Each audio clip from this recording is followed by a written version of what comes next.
Today, I'm really excited because we finally have the full Season 1 roadmap for Battlefield 6.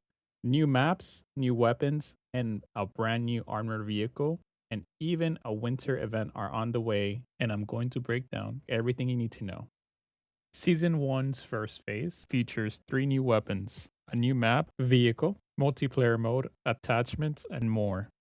Season 1 of Battlefield 6 begins October 28th with Rogue Ops, the first chapter of the post launch content. The update launches with Blackwell Fields. After the fires of war from the single player campaign, the Pax Armada double agents launch a series of attacks on NATO targets at an American airbase in California that was recently recommissioned. The area features a wide open map for combined arms, rolling terrain, extensive tracts of heavily eroded land with little vegetation, and scattered compounds to give infantry plenty of cover while vehicles and aircraft dominate with open stretches. Blackwell Fields is all about flexibility. Squads can either dig in for ground combat or coordinate with armored vehicles and air power to control the space. The new Strikepoint game mode also arrives with Rogue Ops. This is 4 versus 4 round based mode with 1 life per round. It's designed for tactical showdowns where communication and precision matter more than raw chaos. The developers added it to give smaller squads and competitive players a chance to shine in Battlefield Sandbox. Could this mean a possible ranked game mode in the works? I certainly hope so. Supporting infantry is the Traverser Mark II armored personal carrier. This vehicle has a driver, a roof-mounted gunner, and 2 passenger side gunners. It's light and mobile compared to heavy tanks, making it perfect for infantry support and getting to places really quickly. It resembles modern APCs like the Kamaz Typhoon 4x4 from Russia. In-game, it fills the gap between a transport truck and a fully armored vehicle, letting squads stay mobile while still packing defensive firepower. Rogue Ops also delivers new weapons. The SOR 300C carbine is likely modeled after the FN SCAR subcompact carbine rifle. In Battlefield, this weapon gives players a versatile option for close and mid-range fights, where mobility and fast handling are key. The Mini Fix sniper rifle is likely inspired by the Q Mini Fix, a lightweight bolt-action precision weapon. Unlike heavy snipers, this one is designed for quick repositioning and faster aim, giving recon players more flexibility. It also looks a lot like the Scout Elite. The GGH-22 sidearm mirrors the GLOCK weapon series. It's a reliable backup sidearm known for stopping power, giving players dependable fallback when their primary runs dry in close to mid-quarters combat. Attachments also expand this season. Rail covers and a low-power variable optic appear, reflecting customization that modern military relies on.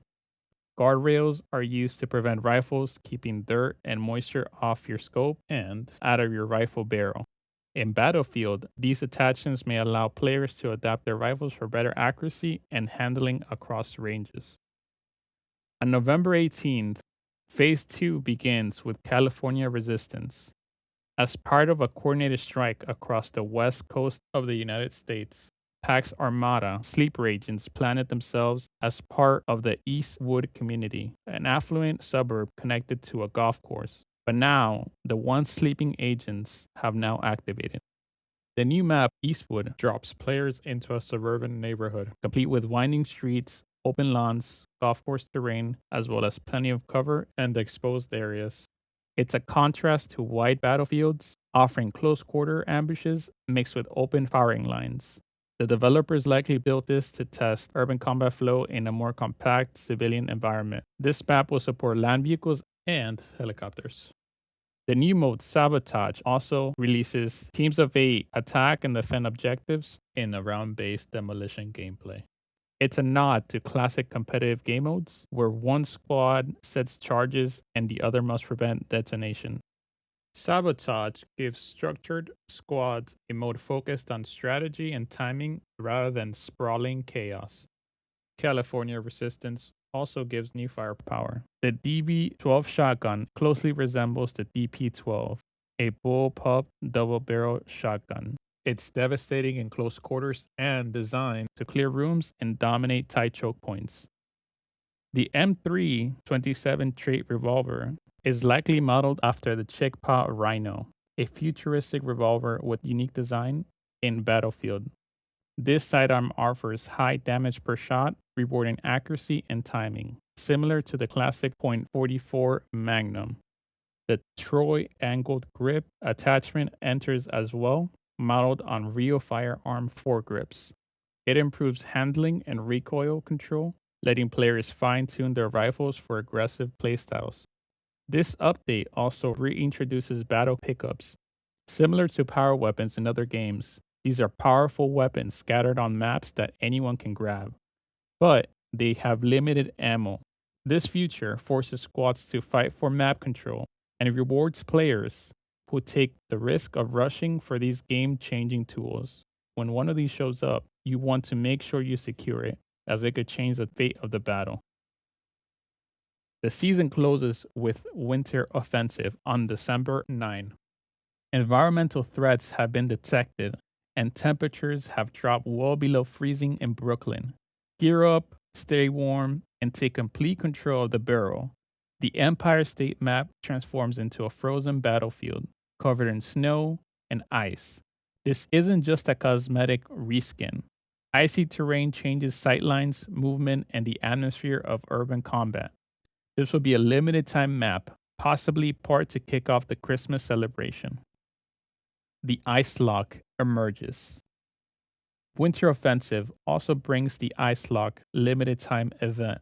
This introduces a mechanic called Freeze, which is a gameplay modifier that is only active in specific experiences. This mechanic will alter gameplay, pushing players to adapt to harsher conditions.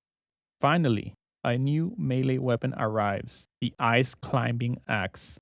Modeled on tools like the Petzl Nomic Climbing Axe, is brutal in close quarters and fits the winter theme perfectly, giving melee fans a stylish and deadly option. Season 1 of Battlefield 6 is built to show off the game's flexibility. From tactical, small squad modes to chaotic combined arm maps. From close range shotguns to precision rifles, every edition is meant to give players new tools and new ways to fight. This is only the beginning, with each season pushing the sandbox in fresh directions and keeping every battle unpredictable. With that being said, that's everything we know so far about the Battlefield 6 Season 1 roadmap. Which weapon or map are you most excited about to try first? And have you already locked in your pre-order? Drop your thoughts in the comments below. I'll be reading and replying to as many as I can. Y'all have a great rest of your day.